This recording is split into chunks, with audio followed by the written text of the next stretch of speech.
नमस्कार मंडळी, family drama आणि झी5 मध्ये तुमचं मनःपूर्वक स्वागत आहे. प्रेक्षक हो, सर्वात आधी तुला शिकवीन चांगलाच धडा या मालिकेतील नाट्यमय वळण जाणून घेऊया. अक्षराला माहेरून आणण्याची जबाबदारी आजी उचलते. म्हणजे मी जाईन आणि प्रयत्न करेन सुनबाईला घरी परत आणाया. तुम्ही अजिबात काळजी करू नका, समजा ठीक होईल. बघा, तुम्ही ना भूमीचं आणि तुमचं लग्न कसं होईल याचा विचार करा. सुनबाई घरला परत आली नव का लगेच तुमच्या लग्नाचा बार उडवून देऊ. आता लय उशीर करायला नको. आजीचे बोल चारुहासला बुचकळ्यात टाकतात. कधी जाणार आहात तुम्ही? उद्या सकाळच्याला जाणार आहे. बस आता एकच मागणं आहे, आई आंबाबाईनं आपलं मागणं ऐकावं आणि सुनबाईला माझ्यासोबत उद्या घरला पाठवावं. मी आलंच, लय तयारी करायची. चारुहासच्या डोक्यात विचारांचं चक्र फिरू लागतं. तर्कवितर्कांची मालिका सुरू होते. बापरे, आम्ही तिच्याबद्दल जितका विचार करतोय त्यापेक्षा कैक पटीनं कारस्थानी आहे आणि हुशार आहे भुवनेश्वरी. ती आता मुद्दाम आईना पाठवते, कारण तिला माहिती आहे अक्षरा आईच्या शब्दांचा मान ठेवणार, त्यांच्या शब्दाबाहेर जाणार नाही. ती आई जे काही म्हणतील ते सगळं मान्य करून अक्षरा या घरात परत येणार. आणि भुवनेश्वरीनं आईंचे व्यवस्थित कान भरलेले असणार, चांगली घोकंपट्टी करून घेतली असणार. अक्षराकडे गेल्यावर बोलत आई असतील, पण बोलवतात धनी मात्र भुवनेश्वरी असेल. आता भुवनेश्वरी जे म्हणते त्या कंडिशन्सवर अक्षरा घरी आली तर अक्षराला या घरात काही सेच राहणार नाही. नाही नाही, असं होऊन चालणार नाही. काहीतरी करावं लागेल. मला अक्षरा या घरात परत यायला हवी आहे, पण हे सगळं अक्षराच्या मनाने व्हायला हवं. तिच्या अटींवरती ती या घरात परत यायला हवी आहे. तर काहीतरी करावं लागेल. दुसरीकडे भुवनेश्वरी देवी आईकडे प्रार्थना करत आपल्या मनातील इच्छा व्यक्त करते. आई अंबाबाई, तुला तर ठाव आहे मोठ्या मालकांशी लग्न करण्याची आमची केवढी मोठी इच्छा आहे. आता आमच्या लग्नामध्ये कुठलं इग्न नको यायला. आज आमच्या आईला पाठवतोय सुनबाईला परत आणायला. तिला यश मिळू दे आणि येताना सुनबाई तिच्याबरोबरच परत येऊ देत, एवढीच आमची इच्छा आहे. ते पुरी कर ग बाई. प्रेक्षक हो, तुला जपणारं आहे मालिकेतील रोमांचक वळण तुम्हाला खुर्चीला खिळवून ठेवतील. या मीरापेक्षा ना तो बडी बरा. थांबा सगळ्यांनी. मंजिरी वेदाला जंगलात जाण्यामागचं कारण विचारते. वेदा, बाळा, तू जंगलात का गेलीस? सांग ना मला. तू जंगलात का गेली होतीस बाळा? एक मिनिट. वेदा,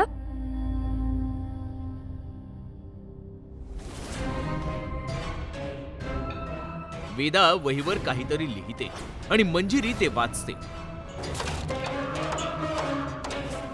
जंगलात आईला जिवंत करायला गेले होते. नर्मदा, दामोदर आणि मायाची घाबरगुंडी उडते. खाणाखुणा सुरू होतात. तणावाच्या वातावरणात अथर्व वेदाची समजूत काढण्याचा प्रयत्न करतो. वेदा बाळा, असं होत नाही. हे तुला कोणी सांगितलं असं? अश्रू गाळत मीरा वेदाच्या लेखनामागील कारण सांगते. मीच सांगितलं होतं तिला. जंगलातल्या एका मंदिरात जाऊन आपल्या आईला जिवंत करता येते अशी गोष्ट सांगितली होती. अथर्व मीरावर ओरडतो. त्याची तळपायाची आग मस्तकात जाते. लहान मुलांना कोणत्या गोष्टी सांगाव्यात कोणत्या नाही एवढी अक्कल नाहीये तुला? तुझ्या चुकीच्या गोष्टीमुळे आज काय झालंय आणि काय होऊ शकलं असतं कळतंय का तुला? अथर्व मीराला घरातून निघून जाण्यास सांगतो. मी बोलत काय बसलोय तुझ्याशी? मीरा, तुझी या घरात काही गरज नाहीये. जिथून आली आहेस ते परत जा. आउट.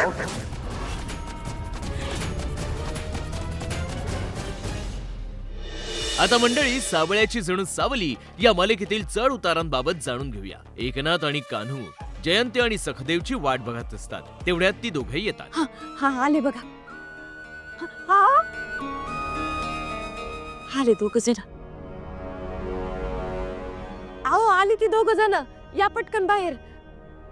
अरे सखदेवा इथं का बसला तू? अरे पूजेला चाल ना आत. काय रे सखदेवा बाळा, काय झालं? सखदेव एकनाथला बिलगून रडू लागतो. हे पाहून सगळे चिंतेत पडतात. बाबा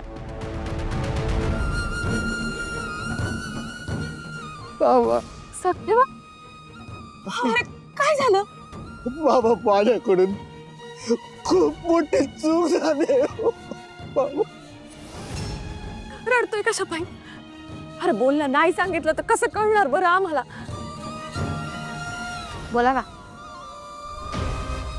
काय झाले ते सांगा जरा सगळ्यांना. जयंती रागाच्या भरात सखदेवच्या वागणुकीमागचं सत्य सर्वांसमोर उघड करते. कुठल्या तोंडानं सांगला हा माणूस? खोटं बोललेत आपल्याशी. खोटं. याला पहिली नोकरी लागली होती ना? कुठं लागली होती विचारा. विचारा ना. मी सांगते. बहिणीच्या घरात धुणी भांडी करत होता हा माणूस. ते ऐकून सर्वांनाच मोठा धक्का बसतो. मेवना आपल्या घरात धुणी भांडी करतो याची लाज वाटली असेल त्या सारंग सरांना, म्हणून यांना चांगली नोकरी दिली 30,000ची. ती भीमाती करली या माणसानं. 20 लाख रुपये गायब झाल्याचा आरोप झाला यांच्यावर. माझा अपमान झाला घरात या माणसामुळं. जयंती रडकुंडीला येते. दरम्यान सारंग सावलीला विश्वासात घेऊन सखदेव विरोधात होणाऱ्या कारवाईची शक्यता वर्तवून दाखवतो. सावली, तुला काहीतरी सांगायचं आहे. बोला ना सारंग सर. सावली, जर गरज पडली ना तर सखदेव दादाच्या विरोधात ऍक्शन घ्यावी लागेल मला. पोलीस कंप्लेंट होऊ शकते हे मी तुला सांगतोय, कारण तुम्ही तुमच्या जागेवर योग्य आहात. त्यावर सावली सखदेवचं निरागस चरित्र सारंग समोर उभं करते. मला माहिती आहे सारंग सर की सत्य शोधण्यासाठी थोडा त्रास सहन करावा लागतो आणि मला अभिमान वाटतो तुमचा. तुम्ही कायम सत्याच्या बाजूने उभे राहता. अगदी तसाच अभिमान आणि विश्वास मला माझ्या सखदेव दादावर आहे. कारण त्याला ना मी लहानपणापासून फक्त विठ्ठलाच्या भक्तीत रमताना पाहिलंय. रस्त्यावर सापडलेली 10 रुपयांची नोट सुद्धा दानपेटीत टाकताना पाहिलंय. तो असं कधीच करू शकत नाही याची खात्री आहे मला. हा तो चुकू शकतो आणि चुकीची शिक्षा मिळायलाच पाहिजे. हे बघ, दादाच्या नैतिकतेवर अविश्वास नाहीये, पण जर गरज पडली तर कठोर पावलं उचलावी लागतील मला. आणि कठोर पावलं उचलण्यासाठी मी बांधील आहे सावली. हेच सांगायचं होतं तुला. शेवटी दोघंही एकमेकांच्या भावना समजून घेतात.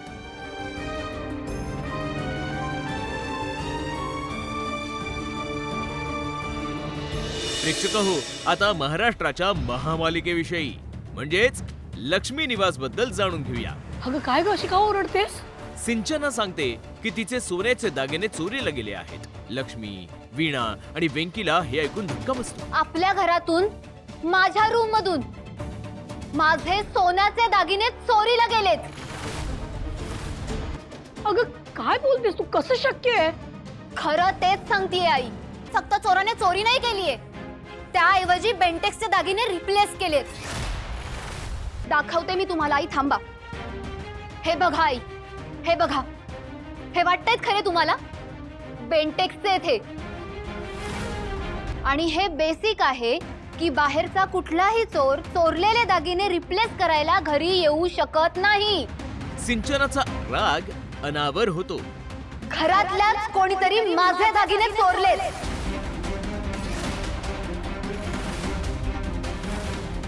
हे बरोबरच आहे ग तुझं.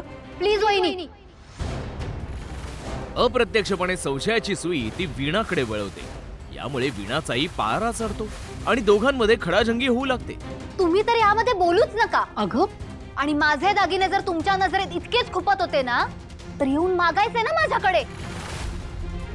अगं काय बोलतेस तू हे कळतंय तुला माझ्यावर चोरीचा आळ घेतेस तू कशी नसेल मोठी सून आहे मी या घरची माझ्याशी अशा आवाजात बोलायचं नाही. धाक दाखवता कायम तुम्ही मला आई नसल्यावर बोलत धाक असता. दाखवणार काय दाखवणार कारण आईनंतर मीच आहे या घरात. या प्रकरणामुळे दुखावलेली लक्ष्मी दोघांना थांबवते आणि सर्वांना एका गोष्टीचे भान ठेवण्यास सांगते. जे झालंय ते आपापल्या खोलीत एकमेकांशी बोला. काय घडलंय ते सांगा, पण कृपा करून जे घडलंय ते या उंबऱ्याबाहेर जाऊ देऊ नका. ही वास्तू आपलं घर आहे याचं भान ठेवा. कृपा करून भान ठेवा. जा. नॉमिनेशन तुमच्या टीम मधनं होणार आहे. आत्रम आणि रेवती सर ते चांगलं खेळतात त्याच्यामुळं. आणि जाता जाता मंडळी, महाराष्ट्राचा फेवरेट रियालिटी शो चल भावा सिटीत चे अपडेट्स हे पाहूया. जे तुमच्या डोक्यामध्ये तुमचा जो गेम चालू आहे ना तो बंद करा. आपले गावरान ब्रोज आणि सिटी सुंदरी आजच्या महाटास्क मध्ये आपल्या समोर मिळून सामाजिक विषयांवर एक छोटंसं नाटक सादर करणार आहेत. चला तर मग गावरान ब्रोज आणि सिटी सुंदरींच्या दमदार अभिनयाची मज्जा लुटूया.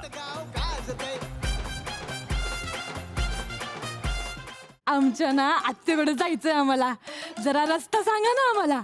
तुमची आत्या व्हाईट हाऊसला राहते का? हिला अक्कलच नाही. तुम्हाला खूप अक्कल आहे माहित आहे. कोल्ड्रिंक मध्ये पाव बुडवून खाता तुम्ही मंद. ऐका ना जरा बघा ना कुठे पाणी मिळते कसा सुकलाय हो माझा. घरातून पाण्याची बाटली आणायला काय झालं होतं तुला? मेकअपला तर 1 घंटा घालवला. मेकअप बद्दल काही बोलू नका. तुमच्या मेकअपच्या नादात मी गावात 1 एकर जमीन घेतली असती. पुढे स्पर्धकांच्या अभिनयाने रंगमंच अक्षरशः उजळून निघतो. हो बाबा, असं गावाकडे इथं वागून नाही चालत. इथं घरात गप बसायला लागतं. हा आणि त्या नेबर्सच्या पोरांना उचलून घरी पण नाही आणायचं. अरे किडनॅपिंगचा केस लागेल हो तुमच्यावर. मग आम्हाला एखादं मूल द्या खेळायला. आता इथून आपला प्रवास थोडासा चेंज होणार आहे. इथून आपण सगळे जाणार आहोत गोवा.